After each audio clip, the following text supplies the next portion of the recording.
We are live. Ladies and gentlemen, please rise as you are able and join me in the welcoming of City Council and the playing of the national anthem and the reading of the invocation.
Please remain standing as you're able as I read the invocation to start the meeting.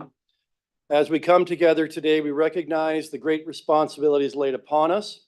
Our council will always strive to understand the needs of the people we serve and to use power wisely and well.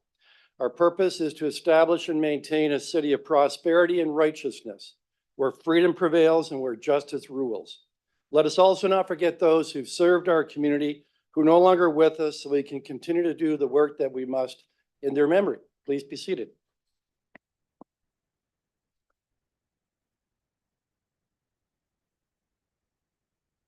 Mr. Clerk, would you please call the roll? Councillor Samwell, Here. Councillor Hunt, Present. Councillor Martin, Here. Councillor Caputo, Present. Councillor Sokoli, Here and present. Councillor Van Tilburg. Here. Councillor Carpenter, Here. Councillor Sless, Present. Councillor McCreary, Here. Councillor Sullivan, Present. Mayor Davis. Present. Through the chair, roll call's been taken. Thank you. So members, is there anyone who has to declare a pecuniary interest regarding any item that's on tonight's agenda? If so, would you please raise your hand and understand Councillor Sless, you might have a conflict regarding item 14.1, tentative settlement with QP City Hall? That's correct. Thank you, Mr. Mayor. If you could please state the nature of the conflict and the reason for it. I have a family member that's employed that would be affected. Thank you. Anyone else? Yes, Councillor Carpenter. Yes, item 16, on 1624 in the bylaws, it says a street that I live on. Sorry, it was 16. Or item 16 of bylaws, it's the city street Yep. that I live on.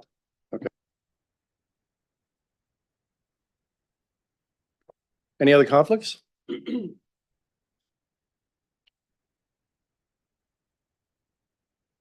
All right, so now find out if anybody wants anything separate for discussion purposes. And we do have two items that have been separated. One is 12.3.1, official plan amendment OPO 323, zoning bylaw amendment PZ 0723, and draft plan of subdivision read 282 Stanley Street, and that's because there is a proposed amendment. And also 12.2.5, which is City of Brantford 2024 International Women's Day campaign, as we have a delegation. Does anybody else want any of the items separated for discussion purposes? Councillor Carpenter. Thank you, Mr. Mayor. 12.2.1, please. Sorry, 12.2.1. Yes, sir.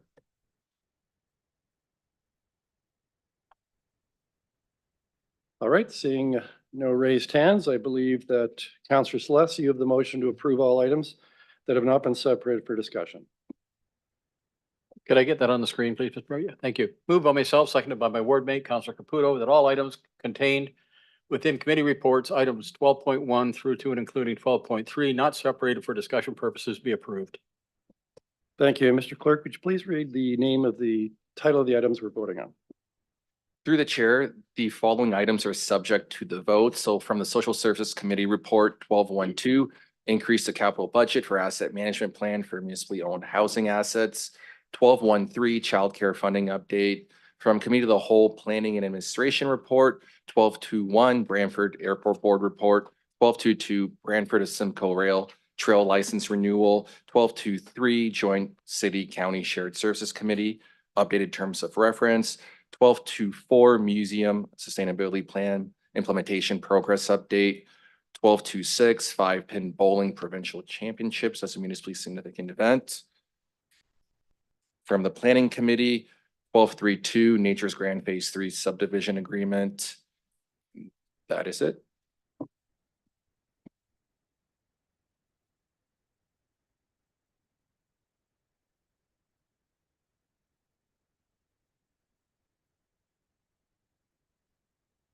All items separated for discussion purposes carries unanimously on a recorded vote of 11-0. Members of council voting in favor are as follows: Councilors Sullivan, Sless, McCreary, Hunt, and Toborg, Samuel, Carpenter, Martin, Caputo, Sicoli, and Mayor Davis. So there are no statutory public hearings on the agenda for this evening, but we do have one recognition of achievement, and it's to recognize a city employee who currently is Miss Canada, Ashley Borzolino. And she is employed with Brantford as a City of Brantford Development Inspector Operator. And Councillor Sicoli and I are going to do the presentation. We're going to come down.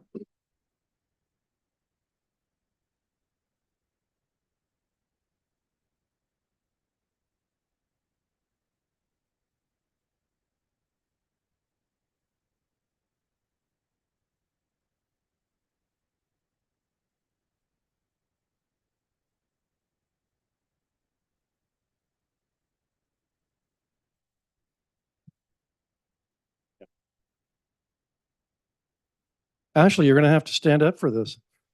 Come on over here and stand between us. Okay. So it's our great pleasure as we celebrate the kickoff of the city's 2024 International Women's Day campaign. We're also shining a spotlight on an exceptional member of city staff. Tonight, we're officially recognizing Miss Canada 2023, Brantford's own Ashley Borzolino, for her outstanding achievements and her dedication to making a difference in science, technology, engineering, and mathematics, and that community commonly known as STEM. Ashley was crowned Miss Canada in 2023 last June. She's a certified technician with the Ontario Association of Certified Engineering Technicians and Technologists, it's a tongue twister, and is working towards her Certified Engineering Technologist designation. She's a member of Women in STEM Committee and has been working as a construction inspector for over 4 years. Now, Councillor Sicoli, I know you'd like to say something. I would like to. Ashley was raised in Canada, but born in Italy to a Canadian mother and a French father. She served as a volunteer with the Royal Canadian Air Cadets for 6 years, graduating as a flight sergeant. During her service, she was a member of the squadron drill team, the flag party, and band. She held positions of flight commander and drum major, allowing her to mentor cadets. She's a spokesperson for the Kids Now program and supports low-income families through the Opération Enfant Soleil. I had to conjure my grade 9 French for that. Okay. As Miss Canada 2023, Ashley is using her platform to advocate for occupational diversity with the objective of raising awareness and increasing women's participation in STEM. In Canada, approximately 20% of the employees in STEM fields are female, and only 5% work on site. We can change that. We must change that. The theme of this year's Women's Day campaign is Inspire Inclusion. and Ashley's commitment to breaking gender norms and societal boundaries is truly inspiring. As part of her Miss Canada journey, she is sharing her experiences to inspire others to step outside their comfort zones and consider opportunities that transcend stereotypes. Thank you, Councillor Sikoli. I'm glad you had the French section of that. Saved me from some embarrassment. So Ashley, on behalf of Brantford City Council and the City of Brantford, we want to congratulate you on your remarkable accomplishments and your commitment to promoting diversity through STEM. And so as we officially kick off the International Women's Day campaign here in Brantford, we're proud to recognize Ashley and all that she's accomplished and her wonderful family. So if we can give a round of recognition to Ashley, please.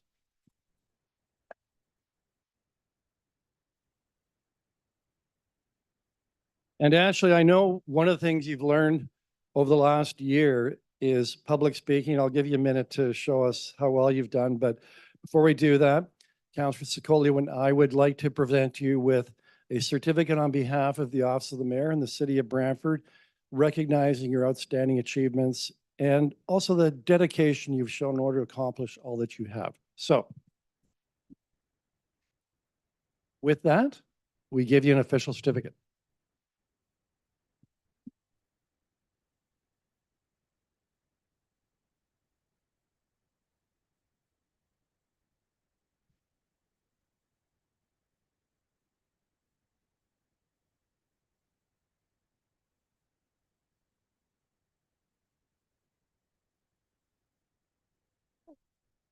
And I should say that Ashley has with her tonight her mother, her grandmother, and your aunt. So, Ashley. Well, I was going to explain a little bit about myself and what I've done in the past, but I feel they took the spotlight away from me. So I'll start off by saying thank you for this recognition. It means a lot to me, not just for being Miss Canada, but just my career as a whole. I've been working as an inspector for almost 5 years. If not, we're just past that now. The years just fly by. So yeah, just thank you so much for this recognition. I truly appreciate it. It shows that if you really put yourself out there and honestly, if you just believe in yourself, eventually your goals will align with each other. And that's what we're witnessing today. I was just like each one of you at one point, starting off, this was something new to me, something that I had never done. Nobody in my family has ever done this before. So it really was just me starting from scratch and going for it. Of course, there were obstacles along the way, not just from being a woman, but just from lack of experience. So we've had to overcome that as a whole, as a woman, we've had to overcome that. And I really feel that with this title, it proves that I have done so. And the journey doesn't stop here. There's still so much work to be done. As we mentioned, we had some numbers actually. Only about 5% of the women on site are female, or excuse me, women on site. So, you know, there is still some growth to be done, but I believe that with this new mindset and with others like myself stepping into roles, we can encourage others to also do that. And you don't have to be a woman to encourage other women. You could have stories, you know, people that might be interested. So share your journeys, share your experiences, let them know what advantages there are and even the disadvantages. I find that that's actually what brings people more on board is if you're open and you're honest and you explain what challenges you've had and how you've overcome them and how they've made you grow as an individual. And I think that's really encouraging. So thank you so much for this recognition. I truly, truly appreciate it.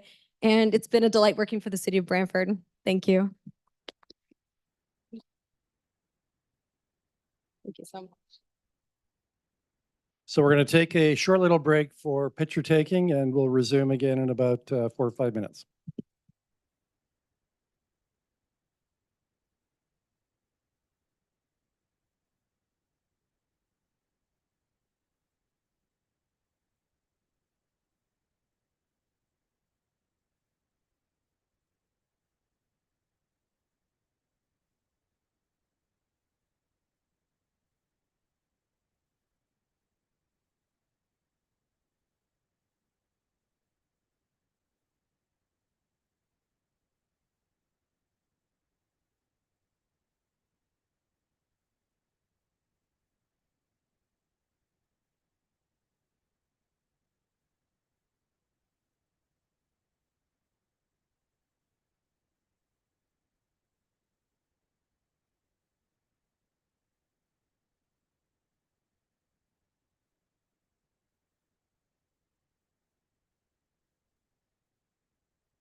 So with that recognition, we'll now move into proclamations. We have two proclamations on tonight's agenda, and I believe Councillor Sullivan, you have the motion to approve the proclamations. You state your seconder, and I also understand you're going to read the first proclamation. Thank you, Mr. Mayor. First, obviously moved by myself, second by Councillor Secoli, that the following proclamations be approved. 8.1 Earth Hour, March 23rd, 2024, 8:30 to 9:30 p.m. 8.2 Municipal Procurement Month, March 2024. Okay. First one, whereas climate change is the biggest environmental threat to our planet and the city of Brantford declared a climate emergency in 2019, and whereas Earth Hour is an initiative organized by the World Wildlife Fund that began in Sydney, Australia in 2007 and has grown into a global event that is observed by more than 192 countries and over 1.3 billion people worldwide. And whereas Earth Hour encourages individuals, businesses, and governments around the world to turn off all non-essential lights for 1 hour on Saturday, March 23rd, 2024, from 8:30 p.m. to 9:30 p.m. local time. And whereas the goal of Earth Hour is to demonstrate that individual action on a mass scale can help positively impact our planet by raising awareness and sparking global conservations on protecting nature, tackling the climate crisis, and working together to shape a brighter future for us all. And whereas Earth Hour can educate the community on the threat of climate change and what each individual and business can do to make a difference every day, and to get as many individuals, households, and businesses as possible to turn off the lights as a symbolic statement that now is the time to take action on climate change. And whereas the residents of Brantford can unite with the rest of the world for our home and spend 60 minutes doing something positive for our planet, whether it's by picking up trash at the park, cooking dinner with sustainable ingredients, planting a tree, or getting together for Earth Hour event with friends and family. All Brantford residents can join the biggest hour for Earth. Now therefore be it resolved that the Council of the Corporation of the City of Brantford hereby proclaims the hour between 8:30 p.m. and 9:30 p.m. local time on Saturday, March 23rd, 2024 to be Earth Hour in the City of Brantford, and encourages all City of Brantford residents to participate in this global initiative to demonstrate their commitment to finding solutions to climate change by turning off all non-essential lighting during this time period. Thank you. Councillor Caputo, I think you have the other one. Thank you, Mr. Mayor. Municipal Procurement Month, moved by myself, seconded by my ward mate, Councillor Sless. Whereas the efficient and effective procurement of goods, services, and construction projects is vital to the success and growth of municipalities, and whereas municipal government procurement professionals play a crucial role in ensuring transparency, fairness, and accountability in the procurement process. And whereas the month of March is recognized as Municipal Procurement Month across the public procurement profession, and whereas Municipal Procurement Month provides an opportunity to celebrate the accomplishments of procurement professionals and promote awareness for the importance of sound procurement practices, and whereas Municipal Procurement Month serves as a platform to educate the public and the benefits of strategic procurement and the positive impact it has on municipal operations and taxpayer dollars, and whereas Municipal Procurement Month encourages a collaboration and knowledge sharing among procurement professionals, leading to the best practices and continuous improvements in procurement processes. Whereas the exterior lights at City Hall will be illuminated in green from March 1st to 7th in recognition of Procurement Month. Now, therefore, it be resolved that Council of Corporation of the City of Brantford hereby proclaims the month of March as Municipal Procurement Month and urges all citizens to join the city in recognizing the vital role of public procurement professionals and support their efforts in achieving excellence in municipal procurement. Thank you, Councillors Caputo and Sullivan. Mr. Clerk, would you please take the vote?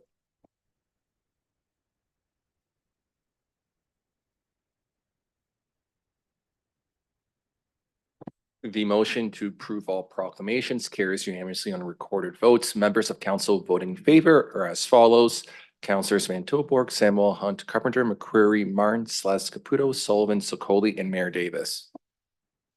Thank you. We'll now move into presentations, delegations, and we have one registered delegation for this evening. Prior to hearing the delegations, I have to, as we always do, remind those in the meeting of the following rules that apply to presentations as set out in the city's procedural bylaw. 1, no person shall display any sign or black placard in the meeting room other than materials that, in the opinion of the chair, are legitimate audiovisual aids necessary in connection with the presentation to be made to council. All persons present shall use polite and respectful language and shall refrain from the use of any language or the making of any gesture that is disrespectful or offensive.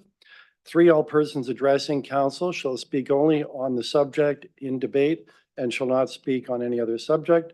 4thly, no person shall applaud participants in debate or engage in a conversation or behavior that may disrupt the proceedings of the meeting.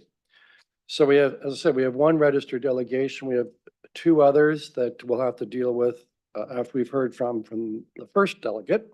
So I'll call up Shannon McManus, who would like to speak to the City of Brantford International Women's Day campaign.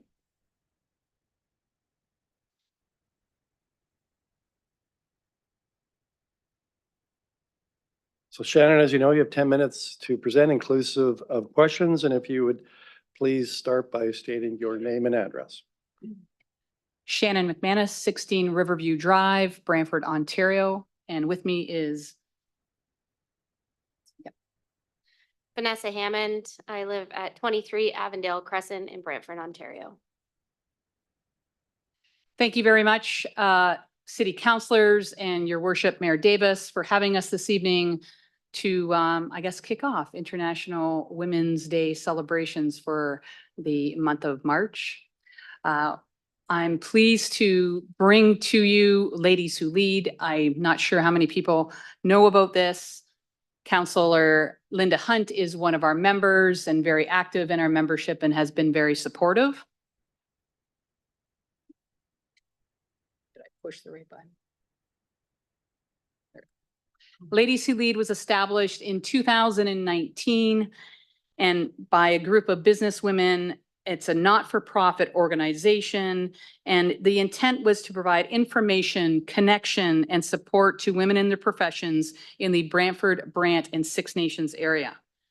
Our team saw that a need in the community to promote women in a wide range of professions, and it differed from more transactional networking groups.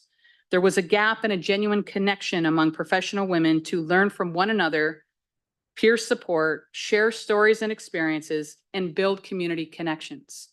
We are more about building each other up and not tearing each other down. It is through these valuable connections that Ladies Who Lead fosters an environment of collaboration over competition. So who are we? A network of dynamic professional women and those who identify empowered through support, inspiration, and mentoring to promote the success of women in business and their professions. Our commitment is that we strive for diversity, equity, and inclusion. We commit to using these practices to our membership, our community, and the work we do within our community. Join us in embracing diversity, equity, and inclusion, and for every member of Ladies Who Lead and the greater community. We are built on 4 pillars. I'm not going to go through each pillar. It's a little bit lengthy, but basically we are built on building business, building self, building relationships, and building community. As I stated before, this is about building each other up. And what we try to do at each of our meetings is have at least one of these pillars representative either through our networking group or through one of our speakers that we bring into our community. Basically to empower women and empower our community to become better for themselves, better business people, and better for our community as a whole. So we are not-for-profit, totally led by, at this point, totally led by individuals who are all volunteers. So there's 7 of us, myself, Allison Moratis, Linda Bezoin, Melanie Mears, Tanya Kaza, Vanessa Hammond, and Heather Madden. We range of various organizations that we have come from and various fields of occupation. One of our key ingredients to Ladies Who Lead is that we're pretty much self-funding. And through that, we have established a strong connection to our community through networking, collaboration, etc. We've brought 2 main speakers to Brantford, being Haley Wickenheiser and Arlene Dickinson. And all of this was done, again, through collaboration through our many community sponsors. And you can see here, as we scroll through, think we, last count was about 24 community sponsors. And we cannot do what we do without this community impact, these community collaborations that we have and our sponsors. And I will say here that companies such as West Brant Window World, Oak House Benefits, Brawley Group, et cetera, have been with us from day one to support us. So our membership has been steadily growing despite challenges posed by the pandemic. During the pandemic, we did go to online. At that point in time, our membership did dwindle, but now we are in about the 100 area of approaching strong leadership here. And what I'd like to say is that we are continuing to grow in our membership and really get the word out there that we are just more than, I guess, take your business card, take my business card, and you know, that's how we do business. It's more about building that relationship with one another, and through that relationship, we will build business. We do have a special thanks to the City of Brantford, as well as Enterprise Brant, who were instrumental in both the Haley Wickenheiser and Arlene Dickinson event. And Enterprise Brant also was able to provide us with some grant funding so that we could support our members during COVID. So with our membership, we have various, as I said, various memberships. We have consulting, health, lawyers, real estate, mortgage brokers, financial planners. So there's a various group of individuals who have come together to really try and learn from one another. So these are some of our members. We are very diversified. We try to be as diversified as possible, seeking all types of backgrounds within our membership. So some of the things that we have also supported is community sponsorship. So we have supported Nova Vita, the Brant Community Healthcare System Foundation, as well as the Arnold Anderson Sports Fund and the Child and Family Services of Brantford. So some of our past events, as I mentioned, Haley Wickenheiser and Arlene Dickinson. We also had, before anybody knew about the PWHA or the Professional Women's Hockey League, Jocelyn Larocque, who is the assistant captain for the Toronto team, was able to speak with us at a summer barbecue. We've had different speakers on wellness, on artificial intelligence, trade shows, surge capacity, networking. And what we really try to do is ensure that our membership is growing and achieving their goals. So do we have planned next? One of the things is on April the 18th, we have a collaboration, and this is very big for us, is collaborating. So with the BRC, Enterprise Brant, the Paris Chamber and the Brantford Chamber, we are bringing Greatness Magnified and Daniel Lewis. So Greatness Magnified is Sarah McVanel, who talks more about recognition, and Daniel Lewis, who is very inspirational speaker. They will be featured at the Brantford Golf and Country Club on April the 18th. One other thing that we are in the process of, and hopefully we secured this evening, is a coordinator for our positions, because we are a group of 7 women who are working, and we've done all of this as volunteers. And now we are trying to switch from a working board to more of an advisory board. So we're just in the process of hiring a part-time coordinator.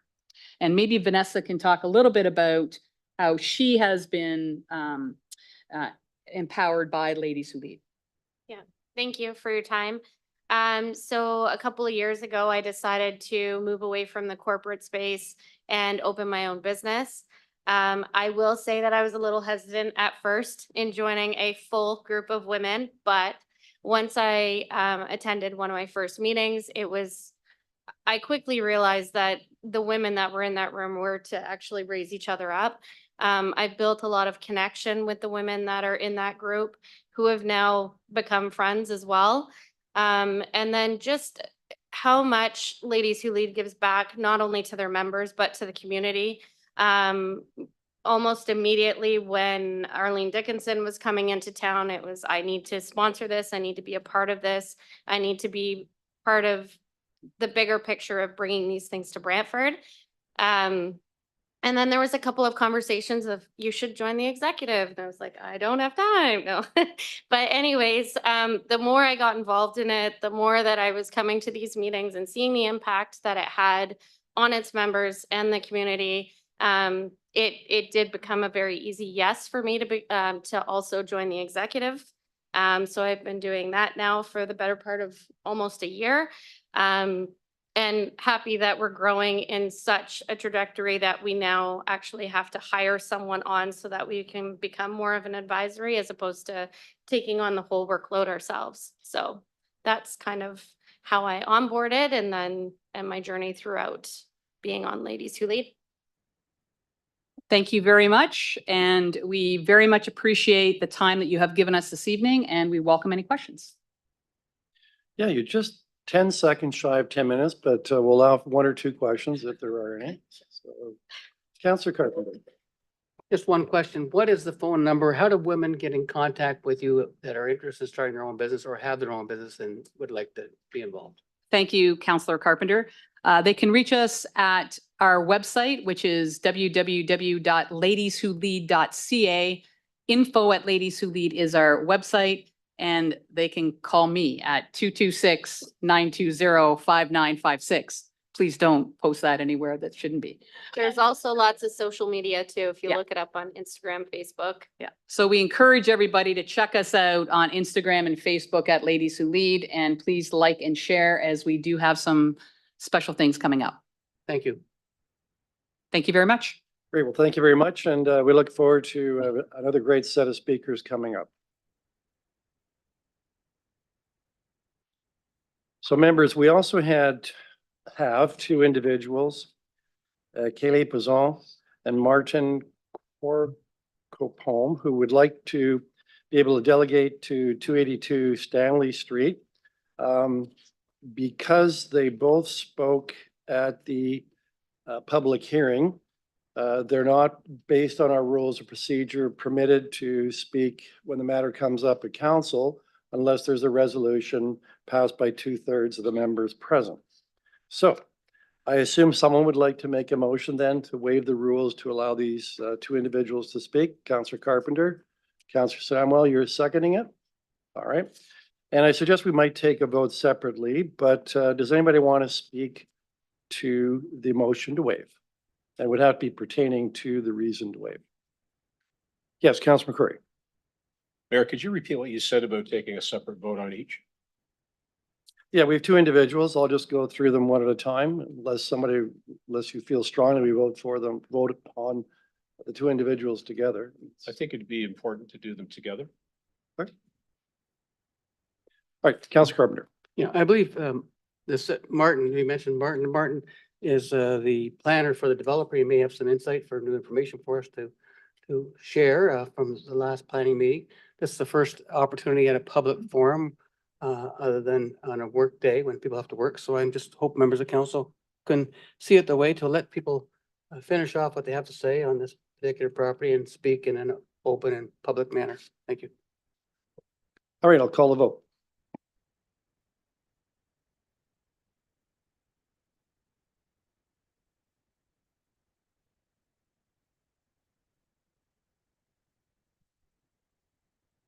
The motion to waive the rules is lost on recorded vote of 7-4. Members of council voting in favor are as follows: Councillors Sullivan, Sless, Hunt, Van Tilburg, Samuel, Carpenter, Caputo. Members opposed, Councillors McCreary, Marn, Sokoli, and Mayor Davis. All right, so now we'll move into clerk's reporting communications. Councillor Martin, I believe you have the motion to receive the clerk's reporting communications for the month of February.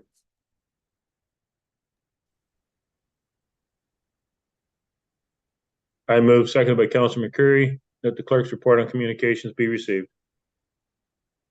Seconder, Councillor Scully. Right. Any discussion? Seeing none, call the vote.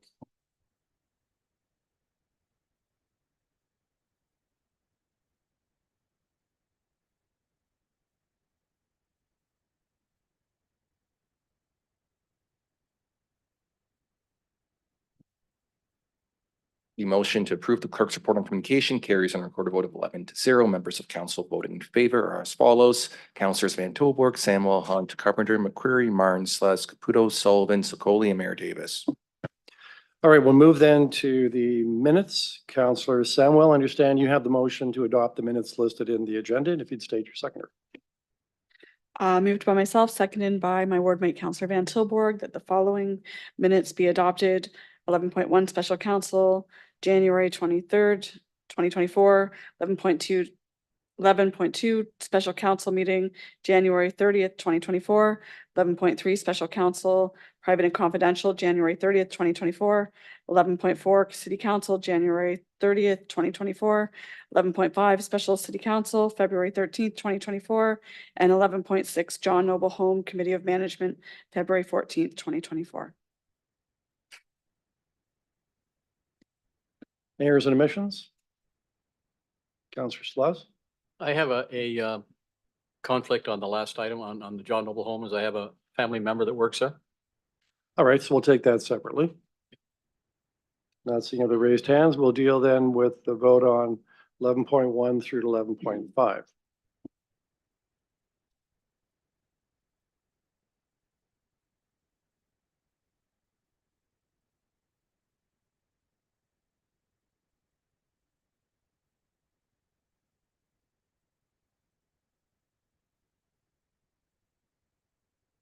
Approval of the minutes 11-1 to 11-5 carries unanimously on recorded votes. Members of council voting in favor are as follows. Councilors Van Tilburg, Samuel, Hunt, Carpenter, McCreary, Martin, Sless, Caputo, Sullivan, Sokoli, and Mayor Davis. And 11.6 John Noble Home minutes.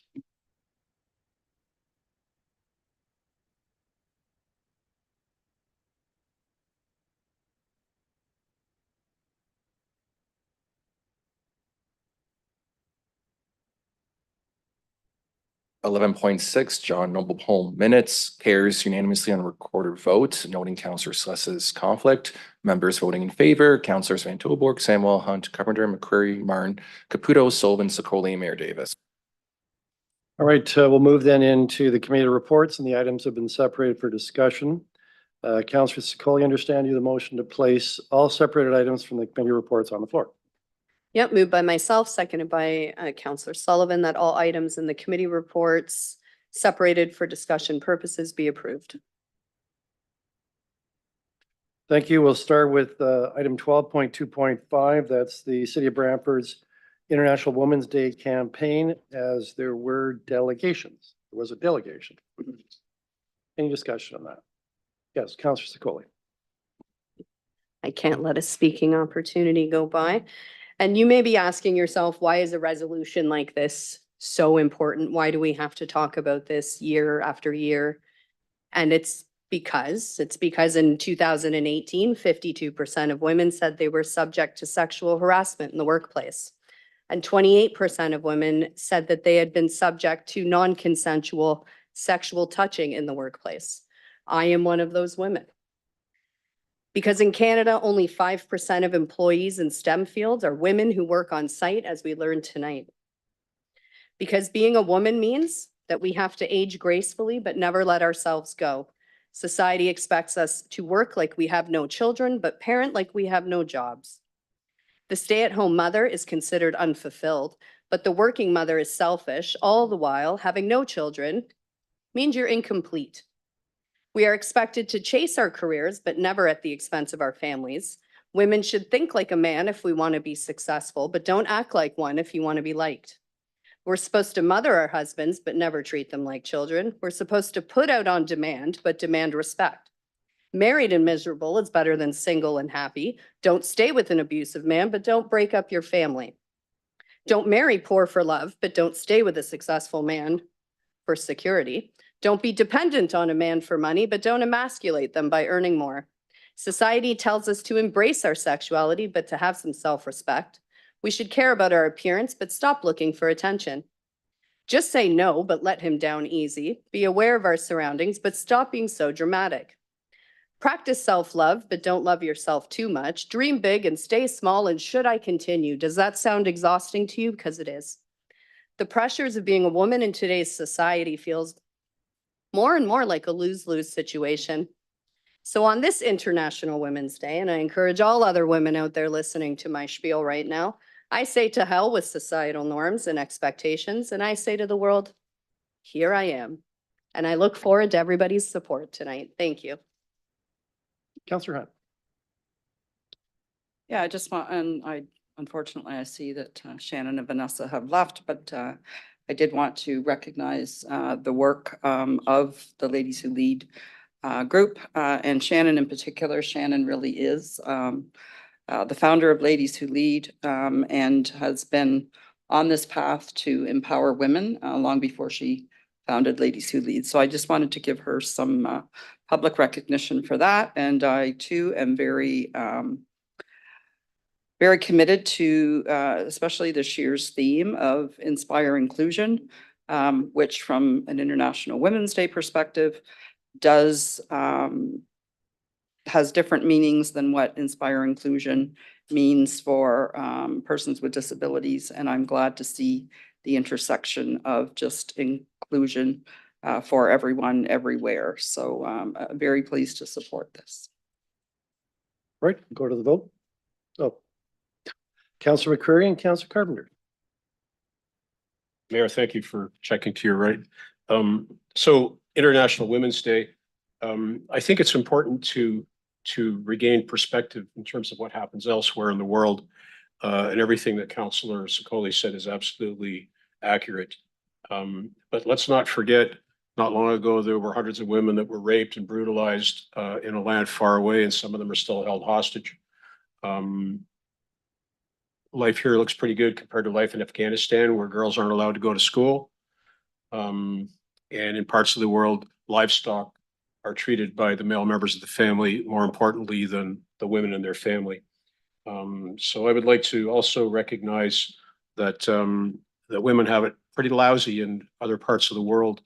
And I hope that perhaps our senior level of government can pay some attention to that, because I don't think enough is being done in that respect.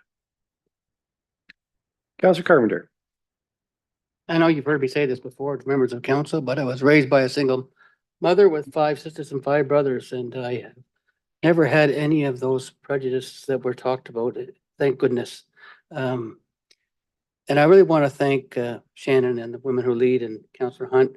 It's very important for this community, for women who want to start their businesses, who want to reach out, want to grow their business and their self-respect. It's very important to have some place to do that. And that's why I asked for her phone number. I already talked to Linda, my ward mate, who's very strong. I'm very happy that she is the strong person she is. I've known her for many, many years to be that same strong person.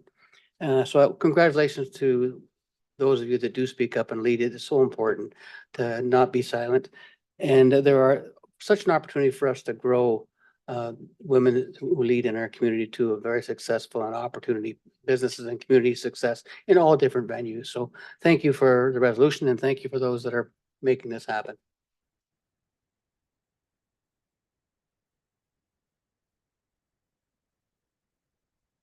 Yeah. So I'm going to say a few words and just say how pleased I am to support this resolution and what it represents. Whenever we come across this each year, I often use this as a gesture to comment on my mother, who was a remarkable woman before her time, who left high school, married young, because my grandfather said she could go to university if she took home economics, and she rebelled and said no. And so she married right out of high school, immediately had 3 children, went on to become the aquatic director of the YWCA, the first woman in Canada to achieve the Royal Life Saving Award of Merit. And when I was in grade 2, she announced to myself, my brother, and my sister she was going to university, and went on to acquire her doctorate in psychology. And actually, first year I went McMaster, my mother was a doctoral candidate in the psychology department. And certainly a woman ahead of her time, and demonstrated to me from a very young early age, what it is that it means to be a very accomplished, driven personality, and taught me firsthand just the importance of what Women's Day, International Women's Day symbolizes and represents. So I'm very pleased, given the wording of the resolution, what it represents, and my own family history, to be able to support this. So with that, call a vote.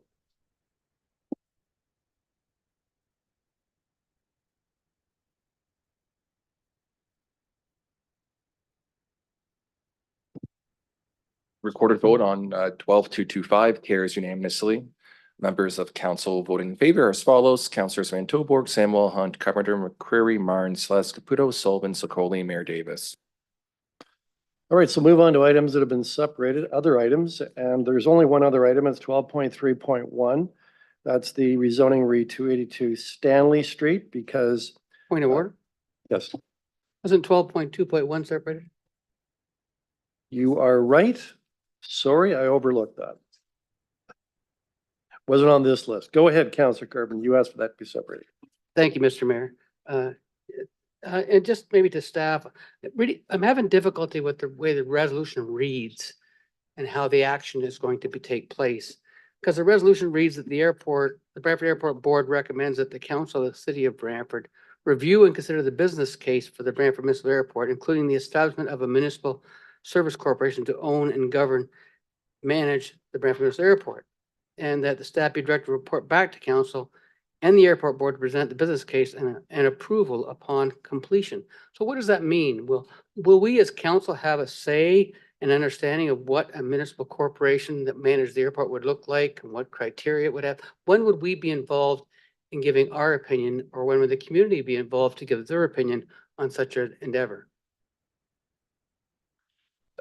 Through you, Your Worship, Michael Bradley, Commissioner of Community Development. So the process to create a municipal services corporation is fairly complex. So there will be a number of steps that council will be able to participate in. The first one being that I will bring the business case back to, I believe, the March Committee of the Whole meeting, where council will see that business case. They'll be able to ask questions. At that time, there will also be a recommendation to put it out for public consultation, which is a requirement under the Municipal Act. And there'll be a recommendation as well to go and prepare something called a shareholder declaration, which will lay out how the Municipal Services Corporation will be created and governed. So again, there'll be a number of further steps that council will take before the Municipal Services Corporation is created. So will there be public meetings then held where the public can attend and comment on information that will then be available to them in advance? Through your worship, the Municipal Act requires us to do public consultation. It doesn't specify what that is. So we'll go away and give thought, but I think we'll want to lay out a robust public consultation process so that the public can weigh in on both the business case and the proposal to create a municipal services corporation. Yeah. Okay, thank you. Because that is my concern, that not knowing what that looks like going forward. So I've seen some consultation in the past, hasn't really been consultation. It's been, well, we've told you what we were doing. You had an opportunity to come and speak to us, and that's consultation. But I think we need to have some discussion with members of council, what this looks like, what our concerns are.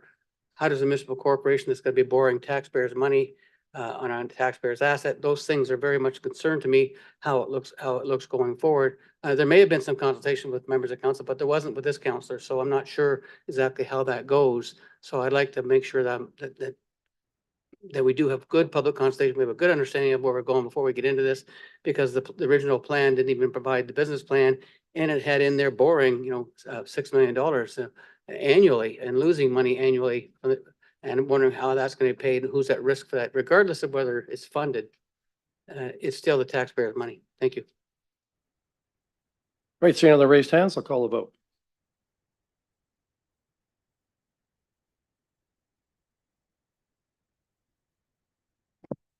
Item 12-1 carries on a recorded vote of 10-1. Members of council voting in favor are as follows: Councilors Sullivan, Celeste, McCreary, Hunt, Van Tilburg, Samuel, Martin, Caputo, Sokoli, Mayor Davis. Members opposed, Councilor Carpenter. All right, so move on to the third item that has been separated because there is a potential amendment I believe Councilor Hunt would like to make. Would you like to put that on the floor? I will, moved by myself, seconded by Councilor Carpenter. So this would be adding to, so I guess this makes it F. that staff be directed to schedule a meeting with the owners of 282 Stanley Street to discuss and develop a strategy for property maintenance program for the site that will address the concerns of neighboring residents, and that this meeting be held prior to the end of April 2024, and that council members for Ward 4 and 5 be included in the meeting. And can I speak to it? So we have a seconder being, sorry, Oh, Councillor Carpenter. Councilor Carpenter. Go ahead and speak to it. I felt it was necessary to put something forth, and I'd like to thank Commissioner Bradley for his assistance. We've in the last year, so this property became the property of the developer in October of 2022. And last year we were reactive to what we would consider substandard property maintenance, grass growing 6 feet high. And it's been a big concern of the neighbors, much of them who live on Elgin Street in Ward 5, who are walking out their front door and looking at this every day. Residents that live on Stanley Street, again, walking out their front door and looking at this every day. So I wanted to be, I wanted us to be, as a council, proactive in terms of ensuring that as we go through another year where there's not likely to be any specific construction activity, but that the property maintenance is addressed and that it's proactively addressed so that the owner keeps up with the maintenance of the property and that neighbors are not going through what they've had to go through in the last year and a half. So I hope that I will get council support on the amendment to add it to the very lengthy resolution before us. Councilor Caputo. Thank you, Mr. Mayor. I'm glad to support this. I think it's very imperative that developers always look after their sites to ensure that cleanliness, grass, garbage, litter is looked after. And thank you, Councilor Hunt, for bringing this forward. Councilor Carpenter. Yeah, I appreciate Councilor Caputo's comments. You know, the Ward 2 council will know that they experienced similar work with the developer when we developed the Dufferin Park. And that was the city, of course, and their contractor, but there was a conversation and discussion about how things will be managed. And anytime you have a development within a neighborhood, inside the urban city boundaries, inside a lot of neighborhoods, there's lots of issues to be dealt with, whether it be amount of truck traffic, sweeping the roads, keeping the dirt off the roads, so forth, keeping the pounding down, you know, when people are, when they're digging pilot holes or they're putting in footings, to make sure that we have a way to know that who do we contact, what's the conversation, how do we deal with concerns and complaints that come up as they come up, and how is the property maintained? We know even when the original meeting that we had here, the owners of the property were grading the property without permission that very evening, and so we want to make it clear about what is the process, how we're going to make sure that things go smoothly.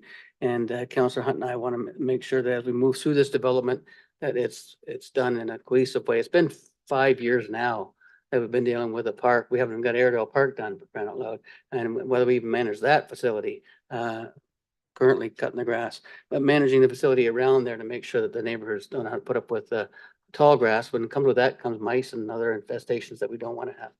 So that's why Councillor Hunt has brought this forward. Thank you. Councillor Sloss. Thank you, Mr. Mayor. Thank you, Councillor Hunt. It's very appropriate, but I'm not understanding why we have to do this. We have bylaws that dictate how things are to be kept, and there's rules to be enforced. And I see the Commissioner of Bylaw Enforcement is here. I'd like to know why it got to the state that it got to and nothing was done. I don't understand how we got to where we are. I understand what this resolution will do, but really you don't need this resolution to do what's already law. So I don't know how we got there. I don't know why we need this. I'll support it because obviously it wasn't happening, but I don't understand why it wasn't happening. And perhaps I could get clarity on that this evening.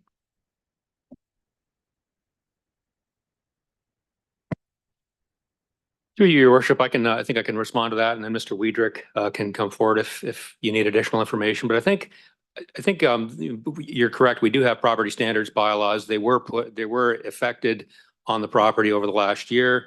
I think what the intent of the resolution that's been put forward is to be a little more proactive. So rather than being reactive and having to wait for the property maybe to get to a point where it does need enforcement, to be proactive and to try to before the grass starts to grow and before the spring takes place, that we can work with the developer, the landowner, to put a better maintenance program in place on the property. So.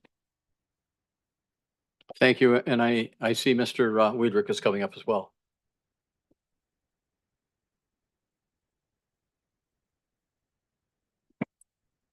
Through the chair, Dave Weidrich, Director of Bioland Security. This property was 22 acres. Getting a contractor to cut it was very difficult.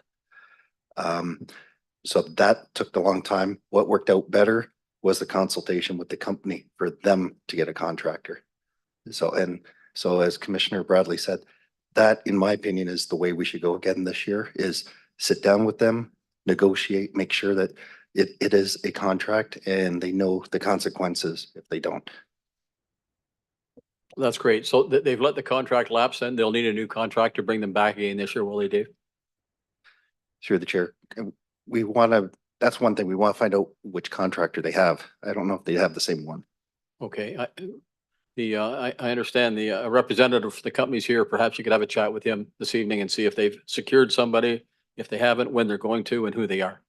Okay, thanks, Dave. Okay, Councilor Van Tilburg.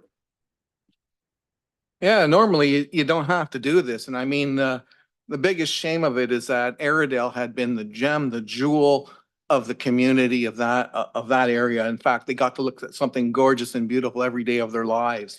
And then within no time of the transition of possession, the weeds started growing, the property became unkept, and believe me, bylaw was called. People there were upset. They would call bylaw. And of course, it will take time to get a contractor to come in under bylaw. And you've got to have the timelines to say, okay, it's gotten high. Then you have to give them the time to respond. And then you find out that they haven't responded. And then you just basically go through this thing and we come in, cut it, give them a big bill, and then rinse and repeat. But it never should have happened in the first place. I think I'm kind of ashamed. I'm going to support this, but I'm ashamed that we have to bring this up to say, let's have a conversation on how you need to keep your property. I mean, they're big. They have properties elsewhere. I'm sure they're well aware that property management firms, how to maintain properties. And, like I said, we haven't had one of these at council before that I'm aware of, but this one had to come forward. And like I said, I think we all should have expected much higher standard anyways, when you're talking about what the quality of the property was prior. I mean, we have expectations. So, yeah, this should do the trick, and I'm happy for the ward four councilors for bringing this forward. Councilor McCreary. Mayor, thank you. Mr. Weidrich, do we have a number of complaints registered with your department last year about this property? Through the chair, yes, many. Would you say it would be a small number or a considerable number? It would have been in the top 10 of the entire summer. And was there a time when the city of Brantford undertook the work at the expense of the property owner? Through the chair, yes, we finally found a contractor, and I think they had to rent machinery and they were there for 2 days. Thank you for that. Right, I'll call a vote then on the amendment.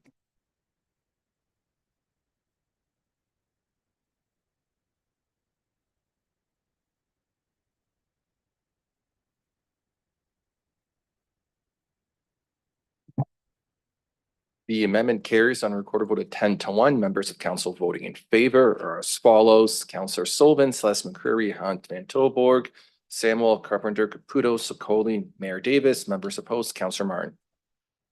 All right, so the motion's resolution's been amended to the discussion to the amended resolution.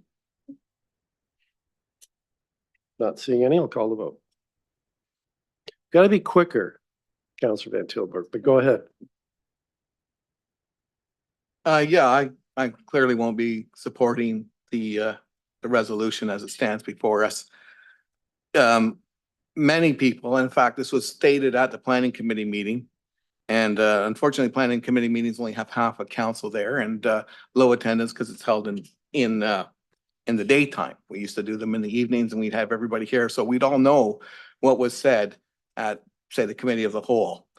But the problem is that many people were opposed to the development, opposed to the sale. And when those that were in favor were pitched something completely different, which sat in their minds for 2 years. Clearly at least 2 years. So, you know, even those that were on board, we're expecting that they were gonna have this wonderful property developed into something refreshing, a jewel, something that would be a kind of a beacon, the way the property was a beacon before. Half the amount of homes, actually.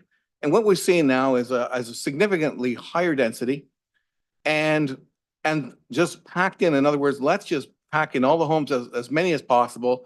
It's gonna be like sardines in there.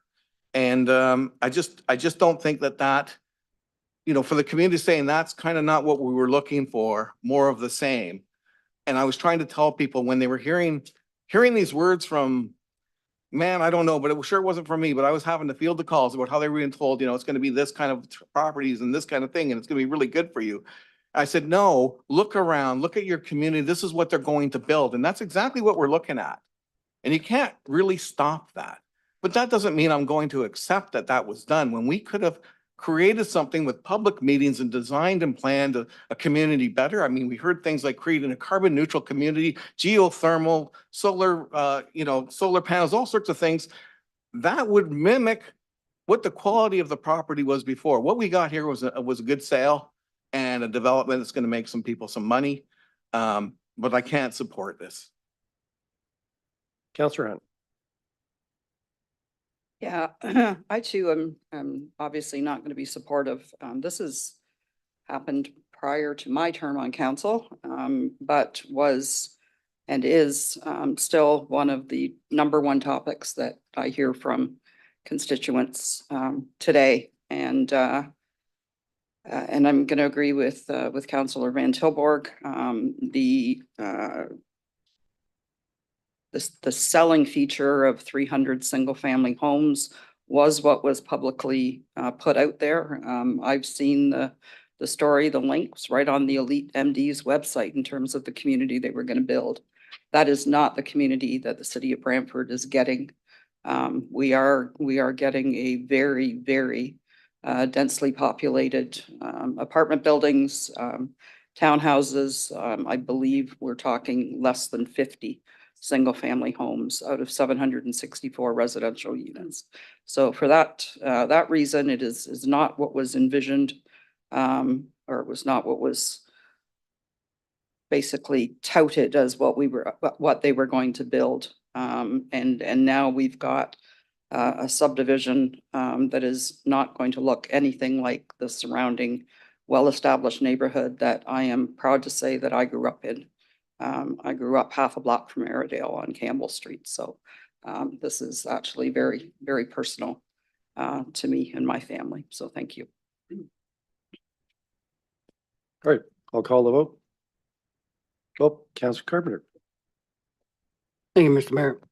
I know this has been the most difficult thing since I've ever been served on council, deal with in the ward, and the process that was so flawed.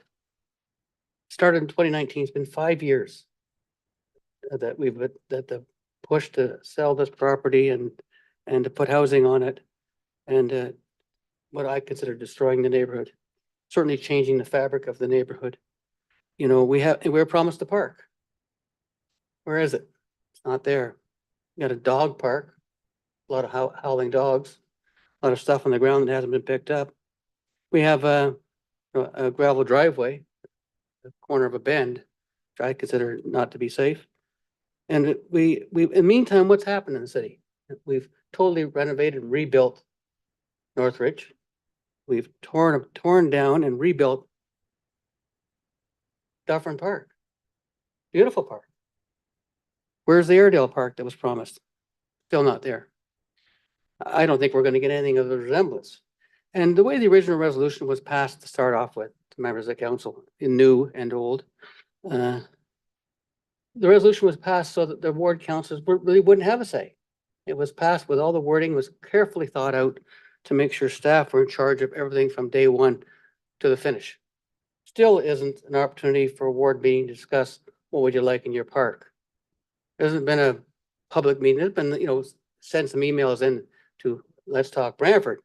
But there hasn't really been any public way of saying, what would you like to do in your park? What would you like to see in your neighborhood? Like we see in other neighborhoods, but not this neighborhood because this was so controversial.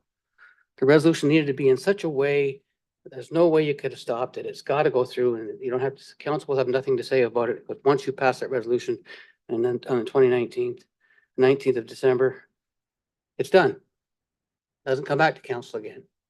And it hasn't until now for the development site. That's the only time we're going to get a say. And that's where, and gosh, we're going to have it. So now we've got a development that originally said, well, we need this for affordable housing. But maybe most people thought that meant there's going to be affordable housing. The whole word affordable housing is a misnomer to start off with. No one can really afford affordable housing. It's $1,050 for one bedroom. It's not affordable at all. And I blame the federal and provincial governments for not having housing. That's another issue. And we use that as an excuse, in my opinion, to sell this property. Now we've got a development on the site. We thought we were going to have 300 houses. Now we've got 750 units. We have 7 or 6-story apartment building right next to a 1-story Brantford cottage.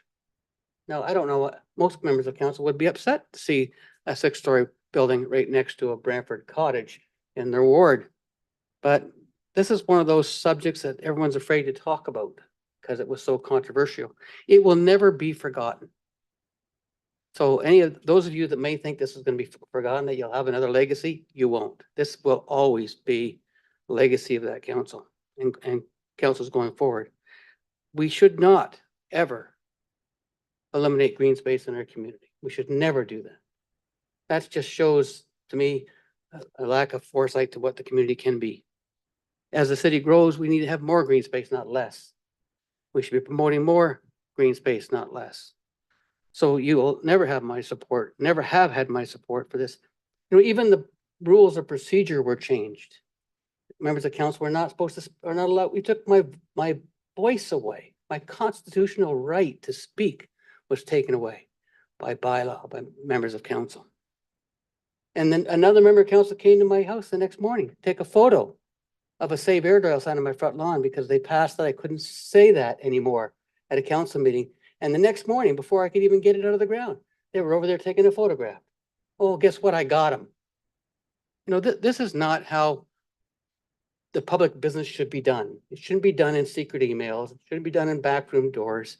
It should be done in public, in an openness and transparent way. And if I had my way, there'd be a full investigation from beginning to end, but I don't think that'll ever happen. But you won't get my support for this. Thank you. Right, seeing no other hands raised, we'll call the vote.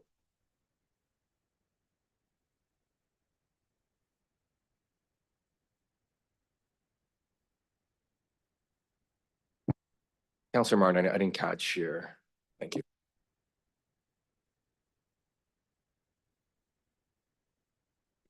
Item 12.3.1 carries on recorded vote of 6 to 5. Members of council voting in favor are as follows: Councillor Sless, McCreary, Martin, Caputo, Sokoli, Mayor Davis. Members opposed: Councillors Sullivan, Hunt, Van Tilburg, Samuel, and Carpenter. Right, we'll move to notices of motion. I believe there's one. Councillor McCreary, if you read the title of your notice of motion. Mayor, you are correct, as you sometimes are. This is 15.1, accessible parking space for number 12 on Gale Mount Court. Right, we'll move to bylaws. Oh, yes, we do have the QP reunification. I believe that's Councillor McCreary. Yes, if you please move the motion for resolution, state your seconder. Mayor, thank you. There it is. Thank you very much, Mr. Clerk. I'm the mover and Councillor Martin will be the seconder unless the mayor would like somebody else to second it. No, that's fine. Okay. And reads that council ratify the settlement reached between the corporation of the city of Brantford and the Canadian Union of Public Employees, Local 181 City Hall Unit, for renewal of the collective agreement to cover the period of April 2, 23 to April 3, 2027. Any discussion? Yes, Council Carpenter. I just want to say how proud I am of this group, this local. They've been involved in the community. They were involved in the skate, but with the Bulldogs, they're heavily involved in the community in every aspect. When we do the event at the Civic Center in the summertime, they'll be there in full force. And while other organizations, we see them across the province are having difficulty negotiating and working with their bargaining units. This is quite the opposite. This is an organization and a group that very much cares about the city and love what they do, and they're very respectful, and I'm happy to support this recommendation. Thank you. Council McCurry. And that was well said by, excuse me, Councilor Carpenter. And I'd also like to add that we're also very proud of our staff, professional staff who negotiate these contracts and do yeoman's work for the corporation of the city of Brantford. Great, I'll call the vote.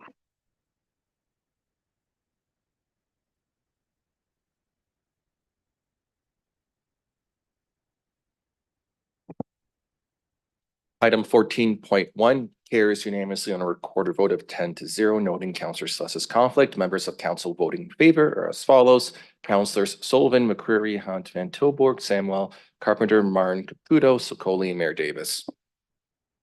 All right, so now we'll move on to bylaws. Councillor Van Tilburg, I believe you have the motion. You can move the motion for first and second reading of the bylaws. Absolutely. Moved by myself, seconded by my ward mate, Councillor Samwell, that leave be given to the mover and seconder to introduce the following bylaws for the first and second reading. Whoa, it's flipping on me. 2024 bylaw to amend bylaw 14488, being a bylaw to regulate parking in the city of Brantford, Ada Avenue, amending on-street parking regulations. Bylaw 13/2024, amend bylaw 14488, being a bylaw to regulate parking in the city of Brantford, Buffalo Street. 14/2024, bylaw to amend bylaw 14488, being a bylaw to regulate parking in the city of Brantford, Dundas Street. 15/2024, bylaw to amend bylaw 14488, being a bylaw to regulate, whoa, my screen keeps flipping here. Being a bylaw to regulate parking in the city of Brantford, Holmes Street. 2024, bylaw to amend bylaw 14488, being a bylaw to regulate parking in the city of Brantford, Pusey Boulevard. 2024, bylaw to amend bylaw 14488, being a bylaw to regulate parking in the city of Brantford, St. George Street. 2024, bylaw to amend bylaw 3783, being a bylaw to regulate traffic in the city of Brantford, pedestrian crossovers.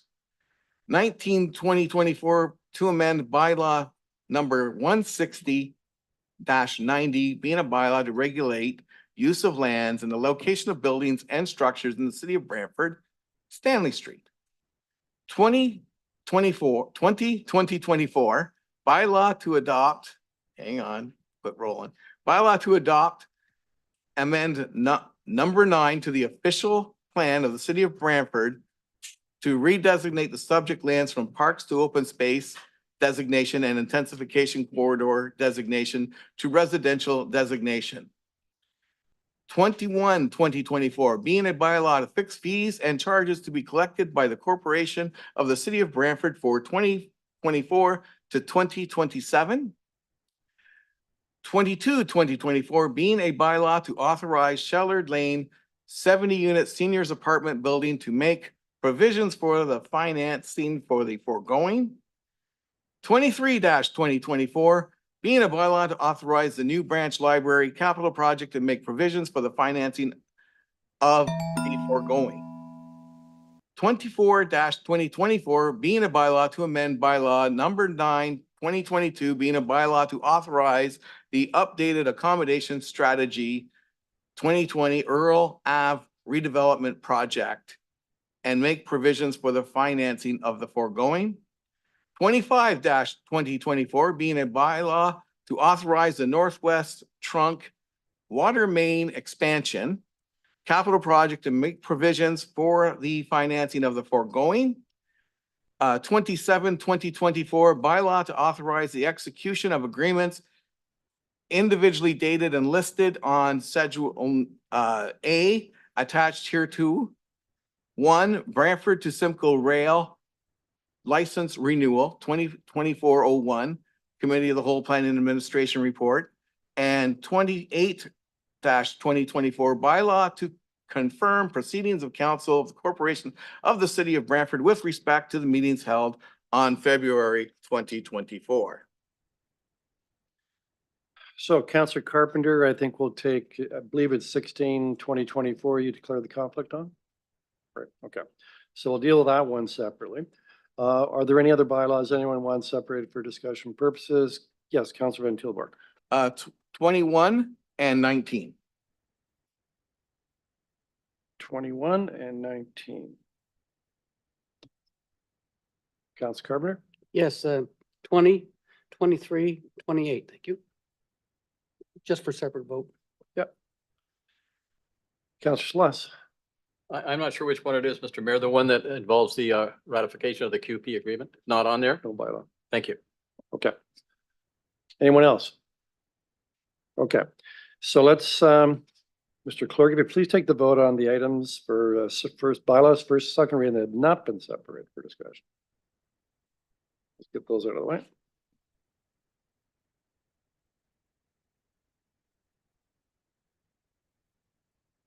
The first and second reading of all bylaws not separated for discussion purposes carries unanimously on recorded vote. Members of council voting in favor are as follows: Councillor Sullivan, Celeste McCreary, Hunt, Van Tilburg, Samuel, Carpenter, Martin, Caputo, Coley, Mayor Davis. So we'll deal with them in numerical order. So next would be 16/2024. That's the conflict that Councillor Carpenter has. Any discussion? Seeing none, call the vote.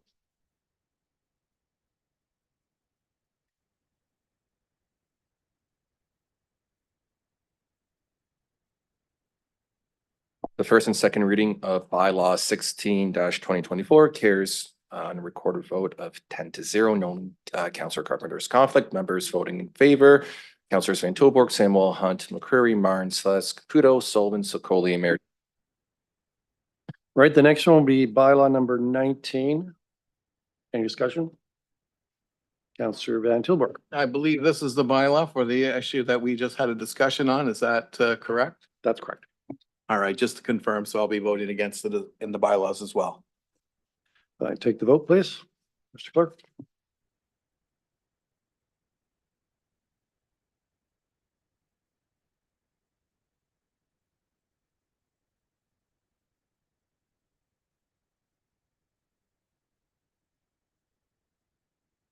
Councillor Martin.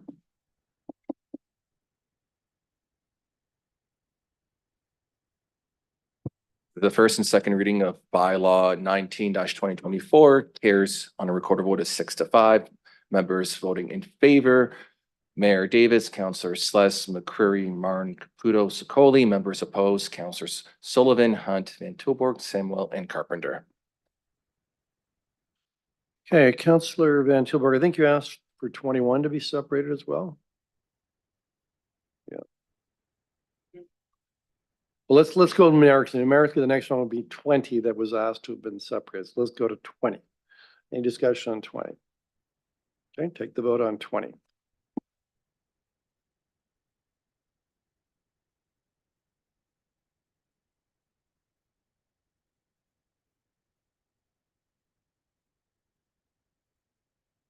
The first and second reading of bylaw 20/2024 carries on a recorded vote of 8-3. Members of council voting in favor are as follows: Councillor Sullivan, Celeste McCreary, Samuel, Martin, Caputo, Sokoli, Mayor Davis. Members opposed: Councillors Hunt, Van Tilburg, and Carpenter. Okay, now bylaw 21. Any discussion? Councillor Van Tilburg. Thank you, Mayor Davis. I have some questions for staff. What so the fees and that, what are all these fees? Is this a generic slate of fees that are being amended? through the mayor to Councillor Van Tilburg. Yeah, this is just reestablishing our fixed fees and charges bylaw for 2024. Staff did bring forward a report in the fall through the Finance Committee to receive early approval of fees so that we could start collecting those in January of this year. There was no fee amendments made through the estimates process. So this is just reestablishing the bylaw for 2024 to mirror what was previously brought forward to council in the fall. And all of the anticipated revenues from these user fee increases have already been built into the 2024 budget as well. Thank you very much. Okay, call the vote then on bylaw 21.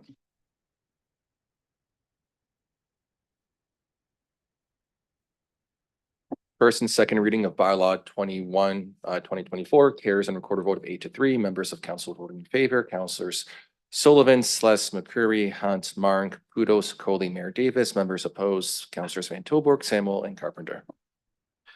Next one is bylaw 23. Any discussion? Council Carpenter? Yeah, just for the viewing public, bylaw 23 is a bylaw to authorize the new branch library capital project to make provision for the financing of such. And this is a new branch library that's going down in the new West Brant. And when I mapped this out by my vehicle, it's 1/10 of a kilometer longer to the tourism center.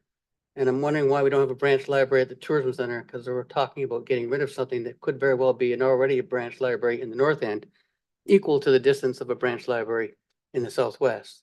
I just want to raise that as a point that this is a cost that's part of the school board, part of the whole development of the Northwest Sports Park. Thank you.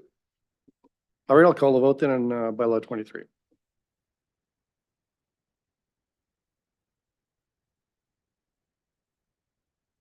First and second reading of bylaw 23-2024 carries on recorder vote of 10-1. Members of council voting in favor, councillor Sullivan, Sless, McCreary, Hunt, Van Tilburg, Samuel, Marn, Caputo, Sokoli, Mayor Davis. Members opposed, councillor Carpenter.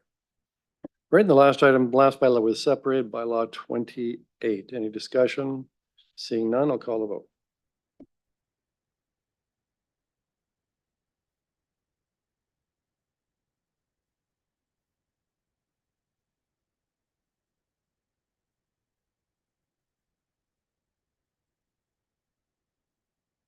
Bylaw 28-2024 carries on a recorder vote of 9-2. Members of council voting in favor are as follows: councillors Van Tilburg, Samuel, McCreary, Marn, Sless, Caputo, Sullivan, Sokoli, Mayor Davis. Members opposed, councillors Carpenter and Hunt.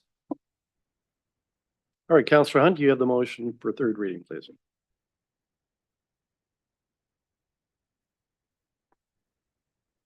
And that would be moved by myself, seconded by Councillor Carpenter, that all bylaws having received first and second reading be taken as read a third time and be finally passed and signed by the mayor and the clerk. All right, so who would like items separate? I assume Councillors Carpenter and Van Tilburg, the same list, 16, 19, 20, 21, 23, and 28. Councillor Carpenter, Yes, anything else? Councilor Mayor, 16 because I have a conflict. The rest Right. can be separated as a block, just for Right. voting purposes. Are you okay with that, Councillor Van Tilburg? I guess it'll have to be, it won't make a difference too much, so yeah. Okay. All right, any others separated for discussion for third reading? Seeing none. Mr. Clerk, would you please take the vote on all of the bylaws third reading that have not been separated?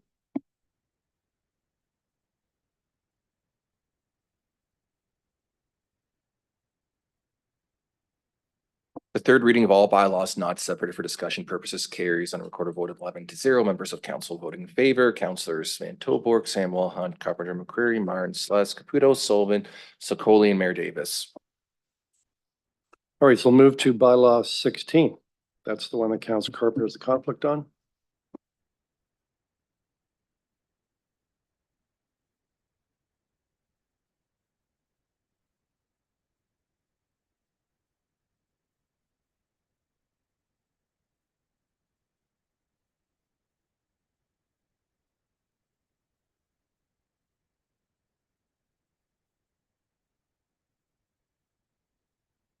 Bylaw 16-2024 carries unanimously and a recorded vote of 10-0, noting Councillor Carpenter's conflict. Members in favor, Councillors Van Toborg, Samuel, Hunt, McCreary, Martin, Sless, Caputo, Sullivan, Sokoli, and Mayor Davis. All right, and we'll take the other 5 bylaws, 19, 20, 21, 23, and 28 as a block of separated votes. Mr. Clerk?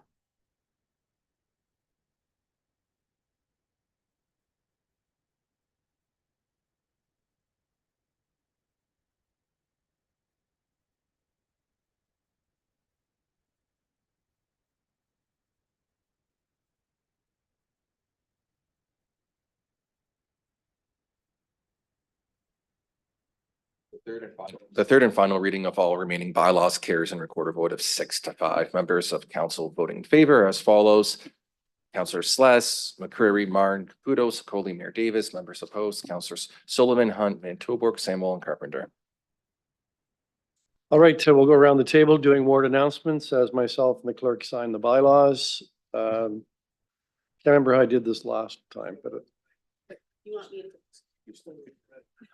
think I started the far end. Okay, let's go to Councillor Sokoli first.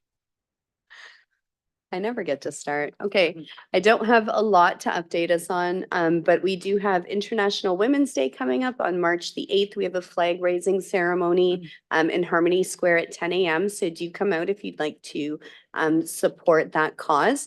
And I just wanted to point out to the neighborhood that while I'm out doing my walks, I'm noticing that, you know, as the ground is thawing out and the snow is disappearing, that we're seeing all of the garbage and all of the litter that's on the floor. So I've been going around and picking some up around my neighborhood, but just a note to everyone, if you have a second, just do a little walk around your property and pick up any of the garbage that might have blown. And if we all do our part, we can probably clean up the neighborhood a lot faster. And that's it from me. Thank you so much. Councillor Sullivan. Thank you, Mayor Davis. This Saturday at the Rope Factory, they're having a fundraiser for Steve Burchell. He's the owner of Steve's Tea Company. Well, unfortunately, he's been diagnosed with cancer again. And fittingly, the 50 Mission Card, the Tragically Hip cover band, is going to be coming in to raise funds to help Steve keep his business in line while he fights cancer to beat it one more time. So if you can, come on out Saturday and show your support. Councillor Caputo. Thank you. So Ward 2, Bridge will be starting soon. Material has found its way over to the bridge area, and let the absolute disaster begin now as we block traffic going all the way through. But it's been a long time coming. The residents are excited, and thanks to CN for delaying this process. But we will at least have an opportunity to only disrupt the school season. We still have 2 months when this construction will happen without the students at school. With that in mind, on Thursday night in this very room, we're going to be having a Parkside Drive traffic meeting. And I welcome all attendees in there, because with the traffic that's going to be redirected as the bridge starts construction, we're certainly going to have an issue there. So certainly welcome everyone there. And Glenhurst is calling for all artists for the Grand River Arts Festival.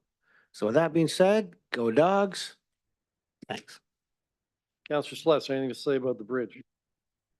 Which bridge would that be? No, I think Councillor Caputo hit them all on the head. I've certainly had an earful over the bridge. I think maybe we should rename it. Other than that, I think everything's quiet in the ward. And actually, I drove by Dufferin Park, and it's looking really, really, really good. Looking for a spring opening, and I'm sure the other tennis players are as well. So that's about it from the ward, sir.